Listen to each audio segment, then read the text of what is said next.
Parenting is hard enough when you've got a team, but how do you raise a child without a father?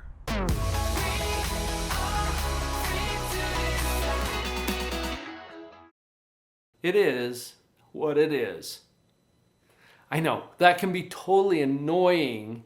Depends on who's saying it and why. Here's the whole point. Your situation is exactly what it is. Without changing anything, here you are. It's really easy to get into a mindset of, oh, this is bad. Oh, really? It's only bad compared to something better.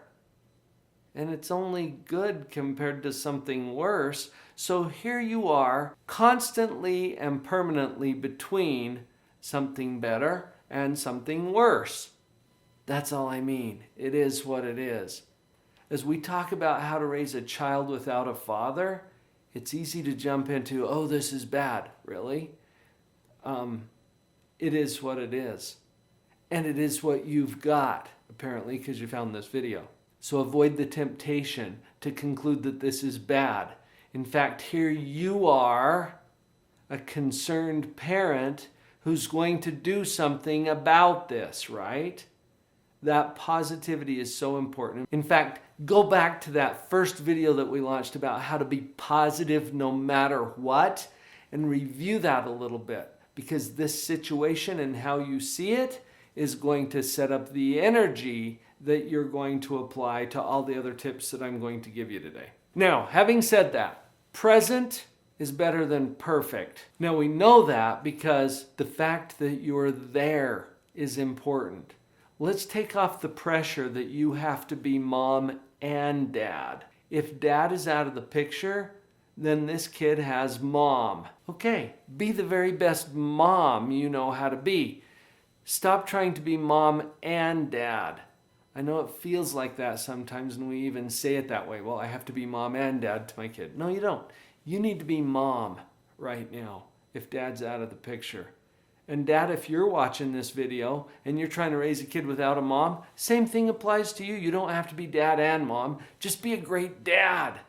So whichever parent you are, be the very best one that you can be, and understand that you don't have to cover for all of the missing elements in your child's life. Present is better than perfect. Here you are. Be present as a parent and become as conscious and present as you possibly can. Conscious means aware.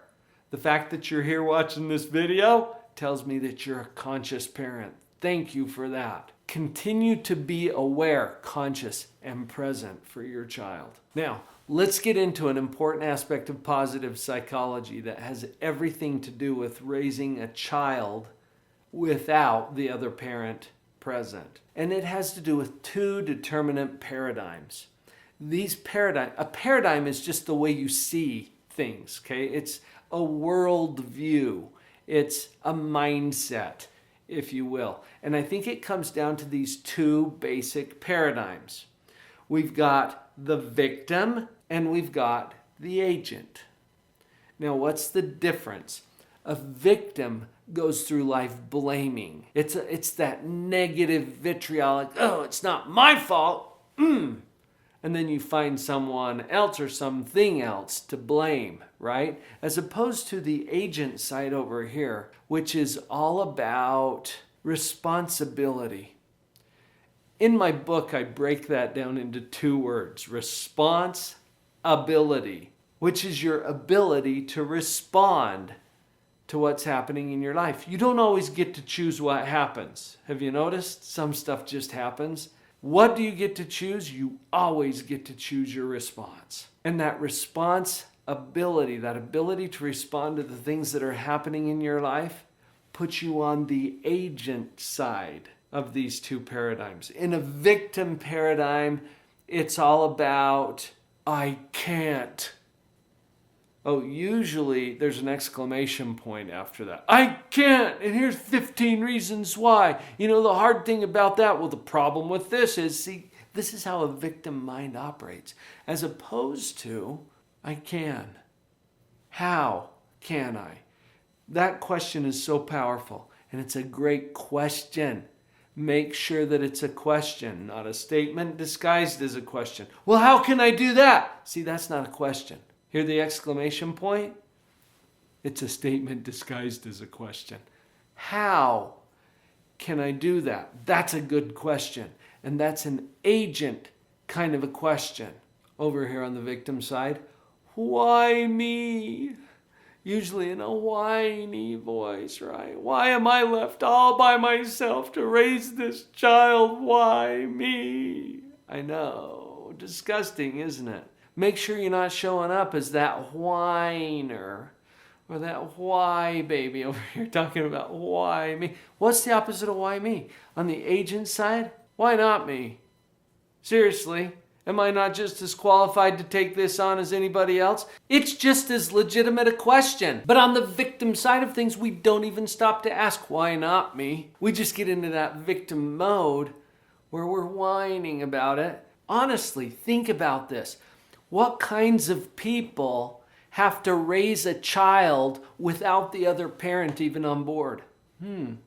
All kinds, right? Is it just the ones who deserve it? Just the ones who are bad parents? Just the ones who fail at their relationships? No, it's good people like you who end up through whatever things happened in their life to be in this situation. Welcome to Earth. That's how we roll here. And aren't you just as qualified as anyone else to take this on? Think about it. You've got these amazing resources in your life.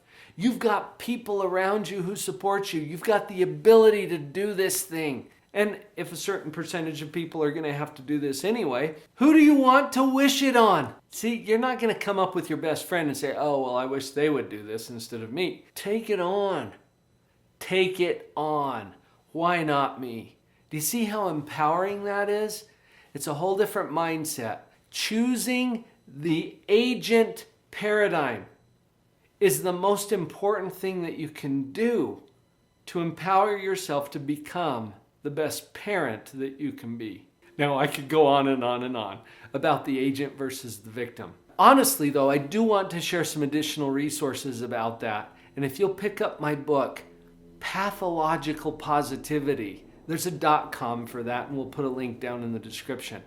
Pathological Positivity, Chapter 8, is all about the victim and the agent. You can get that on Audible too, by the way, and I'll read it to you if you don't want to read it yourself. All right, now that we've chosen the agent paradigm, self-care is so important.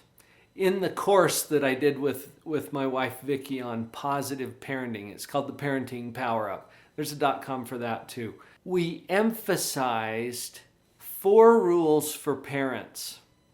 Now, there's all kinds of rules, right, that we have to pay attention to as parents. These 4 are where we start. And rule number 1 is to take care of yourself. Self-care is huge. This is so important, and I'm reminded of it every time I get on an airplane and they're going through the little safety routine and, the oxygen masks. Put your own mask on first before you help someone that you're with.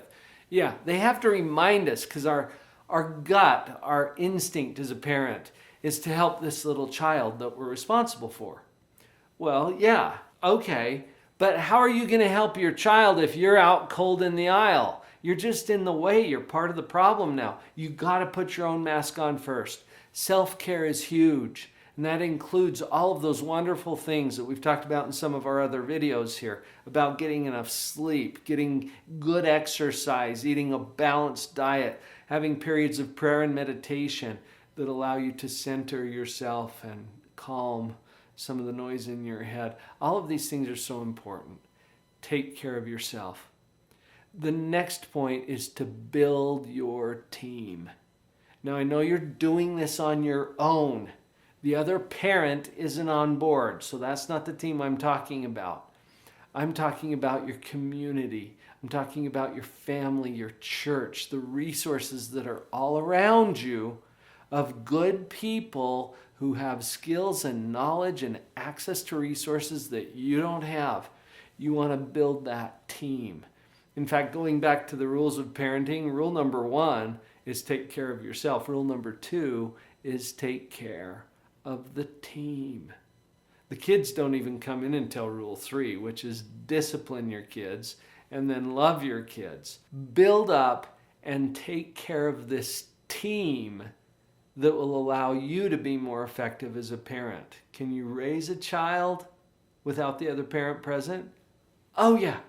People have been doing it for generations. Hopefully these tips will help you to get there.